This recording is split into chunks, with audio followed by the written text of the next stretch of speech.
네, 오늘 말씀을 대합니다. 오늘 말씀을 대하면서 우리들의 마음 가운데에 느껴지는 것이 있습니다.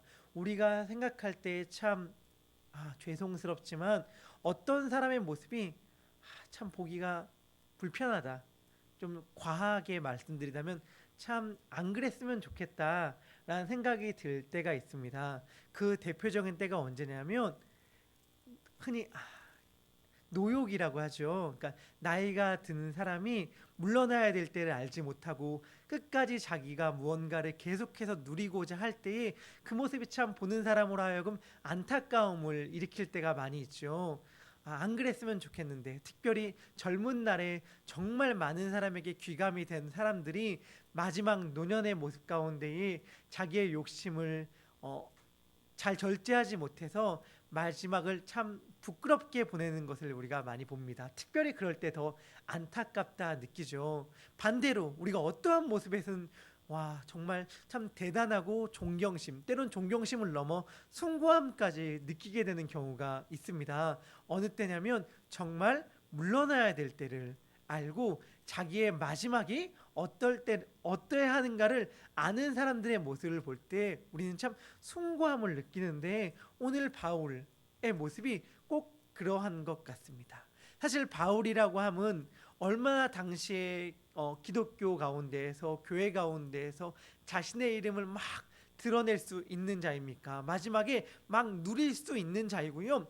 자기는 이미 자기가 한 말 때문에 그런 것들을 주장할 수 있는 자였어요. 바울은 자기가 이미 이런 말들을 한 적이 있거든요. 나도 베드로처럼 다른 사람처럼 사람들에게 헌금을 받고, 그러니까 바울은 자기가 텐트 메이커 일을 하면서 자비량 선교사였는데, 나도 다른 사람들처럼 후원을 받고 살아갈 수 있는 능력이 없는 줄 아느냐, 권한이 없는 줄 아느냐라는 말을 이미 한 적이 있거든요. 즉 아마도 우리가 일반적으로 생각할 때 세상 사람들이 생각하는 판단의 기준으로는 이쯤 되면은 은퇴하고 사람들이 도움을 받아서 나도 마지막은 좀 편하게 살면 좋겠다라는 요구를 할 만도 할 터인데, 바울은 전혀 그런 말을 하고 있지 않기 때문에 우리들로 하여금 참 존경심을 자아냅니다. 바울은 이렇게 시작하죠. 하나님 앞과 살아있는 자와 죽은 자를 심판하실 그리스도 예수 앞에서 그가 나타나실 것과 그의 나라를 두고 엄히 명하노니.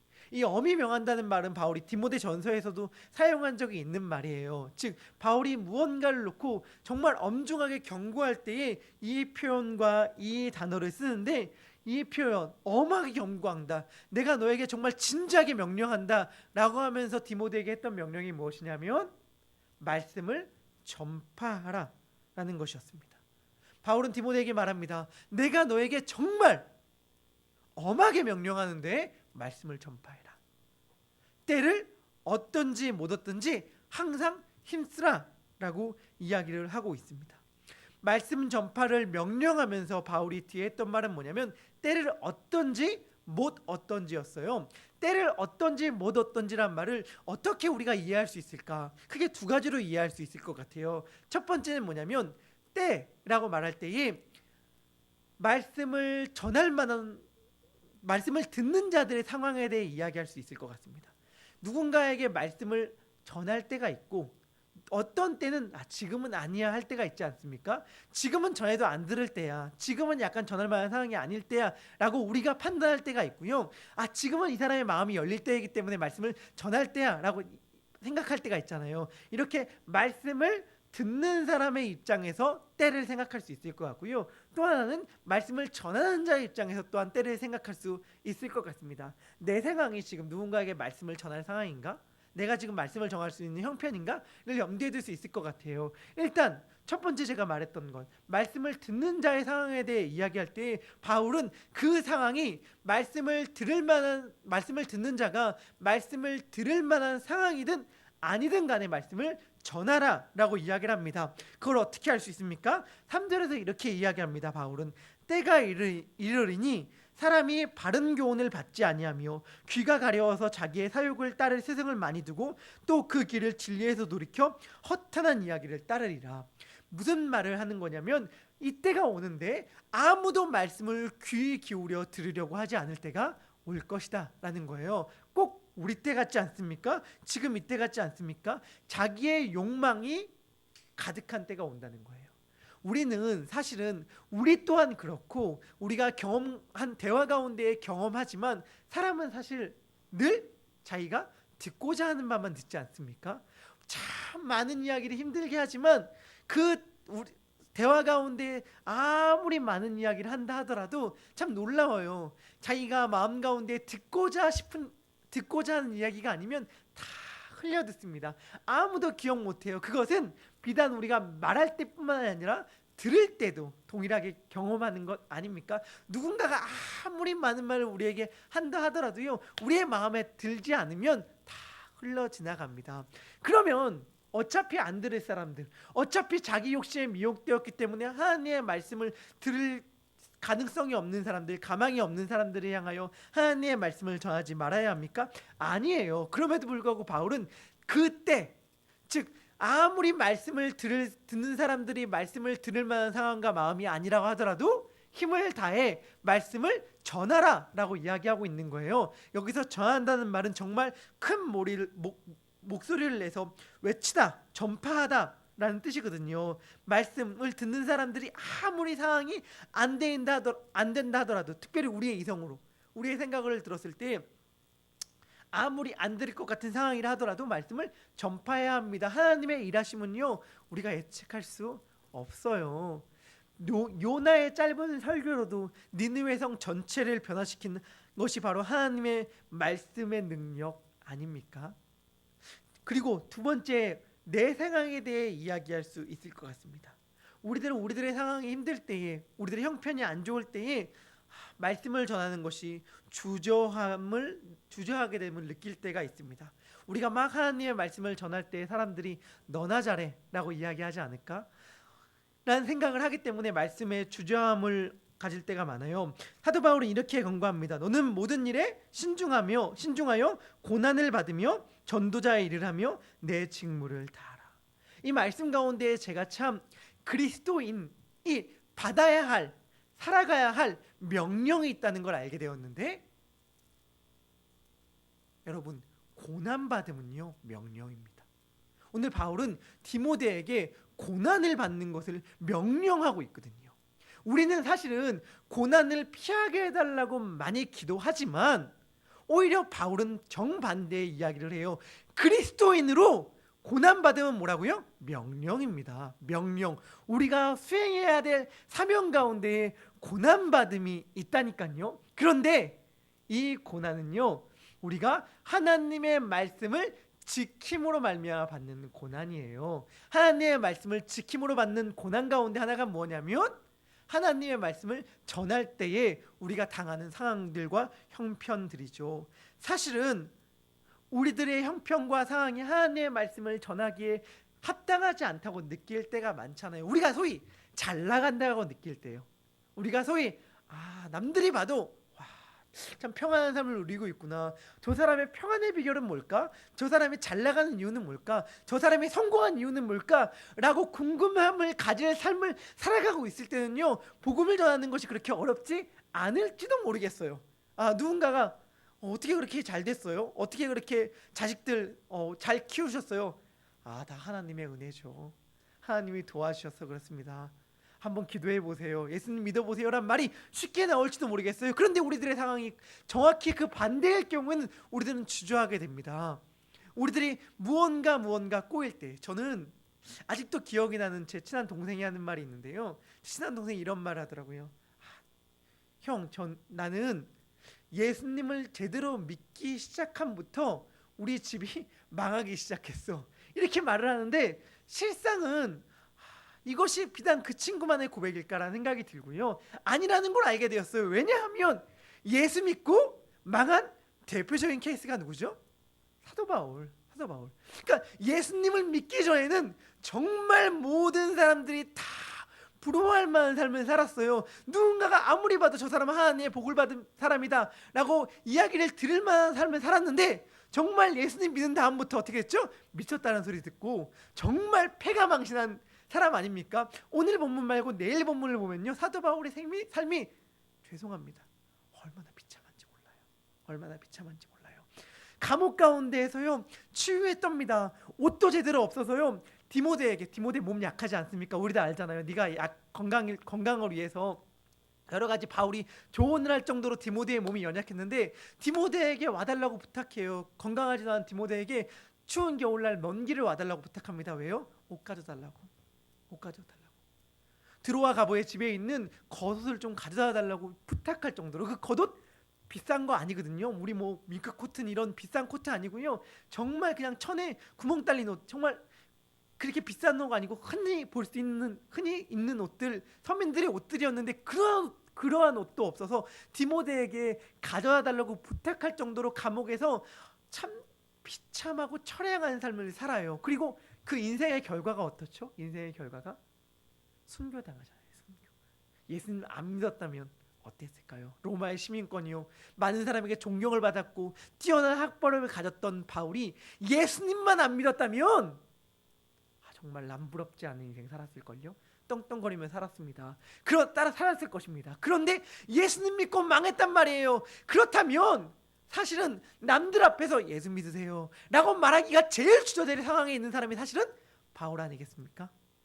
왜냐하면 예수 믿어서 네가 어떻게 됐는데, 예수 믿어서 네가 망하지 않았냐 라는 이야기를 듣게 될 사람이니까요. 그런데 바울은 아니었어요. 왜냐하면 바울이 전하는 것은 자기가 아니었기 때문이에요. 저는 바울이 말씀을 전한다고 할 때에 그 앞에 말한 많은 것들이 참 의미심장하다고 생각하는데, 뭐라고 얘기하냐면 하나님 앞과 뭐라고 또 살아있는 자와 죽은 자를 심판하실 그리스도 예수 앞, 그가 나타나실 것과 그의 나라를 두고 엄히 명한다고 이야기했어요. 무슨 말이냐면 사실은 이것이 다 바울이 목숨 다해 전했던 말씀이거든요.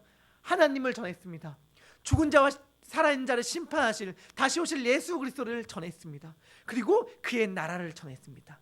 바울이 전했던 건 자기의 삶이 아니었기 때문에 자기의 삶과 형편과 상관없이요 하나님의 말씀을 그리고 예수 그리스도를 전할 수 있었던 거예요. 우리도 마찬가지입니다. 우리의 상황과 형편이요 부족하고 남들을 볼 때 조금 안타까운 현실에 놓여있다 하더라도 주저할 필요가 없는 까닭은, 부끄러워할 필요가 없는 까닭은 무엇이냐면 우리가 우리를 자랑하는 것이 아니잖아요. 그리고 우리의 자랑 역시 이 땅 가운데 우리의 삶 가운데 있는 것이 아니잖아요. 바울은 이렇게 고백하지 않습니까? 전제와 같이 내가 벌써 부어지고 나의 떠날 시각이 가까웠도다. 내가 죽을 날이 얼마 남지 않았습니다.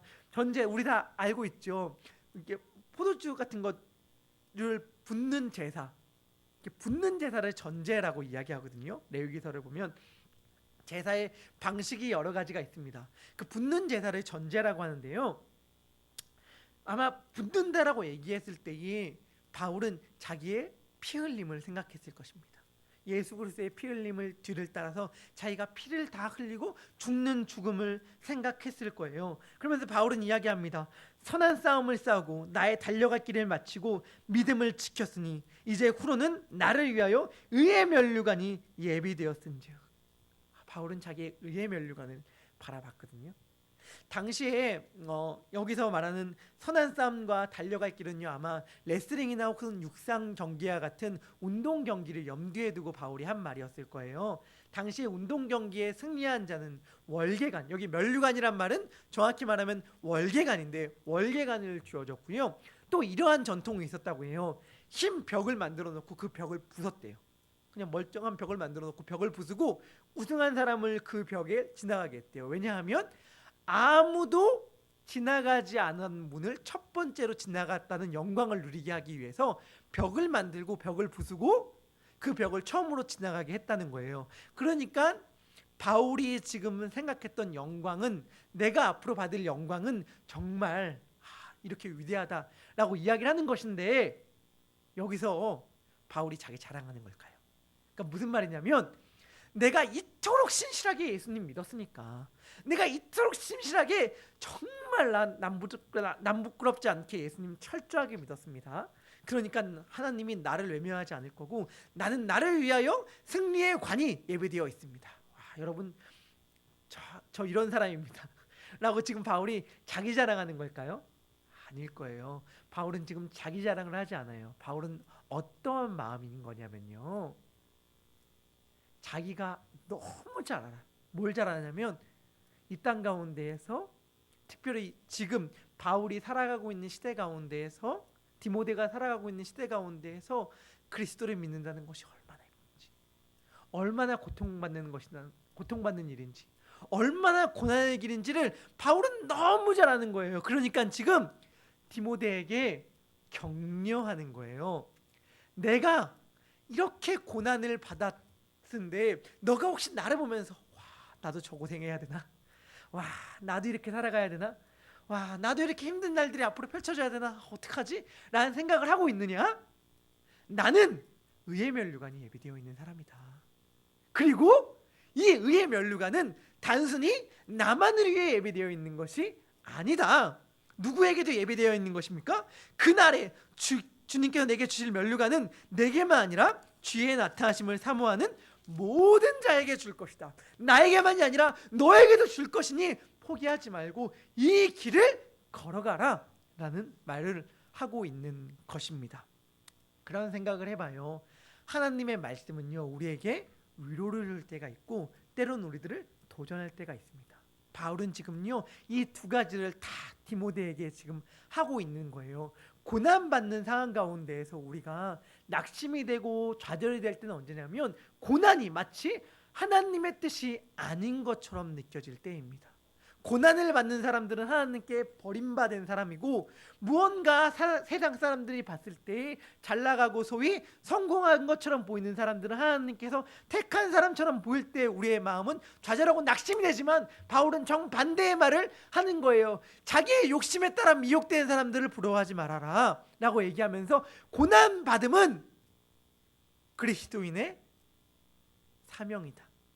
마치 운명과 같이 받아들여야 할 것이다 라고 사도 바울은 이야기하고 있는 거예요. 하지만 이 고난받음을 통하여 좌절하거나 낭망하지 말아라.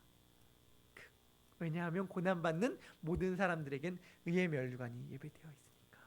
사실은 고난받음이란 주제가 우리들에게 거리가 있다면 그 까닭은 무엇일까 생각해 봤는데, 오늘 본문의 말씀을 비추어 생각해 보면요, 왜 고난이 우리들의 삶 가운데 거리가 있냐면, 우리들이 그냥 살아가면서 힘든 거 말고요, 우리들이 살아가면서 그냥 어려운 일을 당하고 가정 문제, 자식 문제, 경제적 문제 당하는 것 말고, 정말 바울이 말하듯 그리스도인으로서 당하는 고난이 우리들의 삶 가운데 거리가 있는 이유는 무엇일까 생각해 보니까요, 우리들은 때를 너무 보더라고요.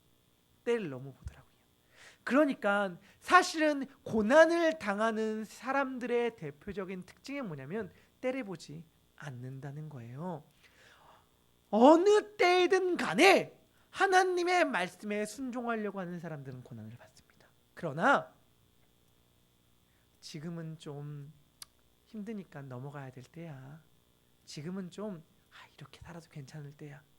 지금은 모두가 다 이해하는 때잖아 하는 사람들은 고난과 거리가 좀 멀어지게 되는 거라는 걸 저는 저의 삶을 통해서도 바라볼 수 있게 되더라고요. 그런데 바울은 이야기합니다. 때를 어떤지 못 어떤지, 우리들이 어떠한 상황과 형편에 놓여져 있던지 간에 말씀을 전파하라고, 우리들의 온 몸과 목소리를 다하여 그리스도인의 삶을 다하라고요. 이러면 어떠한 결과가 나타납니까? 우리가 어떠한 형편이든 상황이든 가리지 않고 때를 어떤지 못 어떤지 정말 힘을 다하여 소리 높여 복음을 전파하면 어떠한 결과가 우리들에게 주어집니까? 고난이란 결과가 우리들에게 주어진다는 것이죠. 고난이란 결과. 우리들은 이걸 염두에 둘 필요가 있고 이걸 꼭 기억해야 될 필요가 있습니다. 때를 어떤지 못 어떤지 하나님의 말씀을 전파할 때 우리들에게 오는 건요, 성공이나 평안이나 안락이나 우리들이 소위 원하는 것들이 찾아오지 않고요, 고난이 찾아오게 된다니까요. 고난이. 그렇지만 바울은 뭐라고 얘기하는 거예요? 그 후에 의의 면류관이 우리들에게 있다라는 것이죠. 이 말씀을 우리들이 기억했으면 좋겠습니다.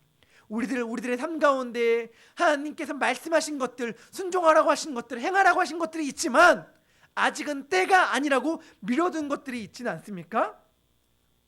오늘 말씀은 이야기합니다. 때를 얻든지 못 얻든지 항상 힘쓰라.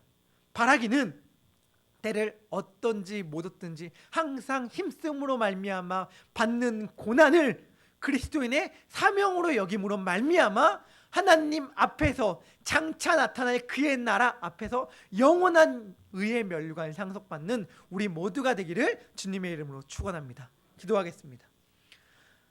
하나님, 바울은 세상 사람들이 볼 때에 참으로 처량한 환경 가운데 처해 있습니다. 그러나 그를 보면서 참 불쌍하다라는 생각이 아니라 참으로 존귀하고 위대하다는 생각이 드는 까닭은 그는 상황과 형편에 지배되지 아니하였고, 그러하였기 때문에 상황과 형편에 따라 간을 보면서 하나님의 말씀을 순종하지 않았던 것을 바라보며 우리는 존경심을 느낍니다. 왜냐하면 우리들의 삶은 그렇지 못하기 때문입니다. 바울은 현실의 이 땅의 삶이 아니라 영원한 하나님의 나라를 바라봤습니다. 잠시 잠깐 손해질 것이 아니라 영원히 우리들에게 주어질 의의 면류, 영원히 자기에게 주어질 의의 면류관을 바라보았습니다. 우리들의 마음과 시선은 어디에 있습니까? 하나님, 우리들도 우리들의 시선이 영원한 그의 나라에 있길 소망하며 우리들의 마음이 진심으로 영원한 의의 면류관에 있기를 소망합니다. 주의 나타나심을 사모하는 자들이 되길 소망합니다. 하나님의 말씀을 순종함으로 말미암아 겪는 고난을 우리들의 사명으로 받아들이며 그러함으로 말미암아 정말 나중에 주님께서 나타나실 그때에 하나님의 백성이요 하나님의 자녀라 칭함을 받는 우리 모두가 되게 하여 주시옵소서. 오늘 하루 그러한 하나님의 말씀에 순종하는 삶을 살아가게 하여 주실 줄 믿고 감사드리며 예수님의 이름으로 기도합니다. 아멘. 하늘에 계신 우리 아버지요,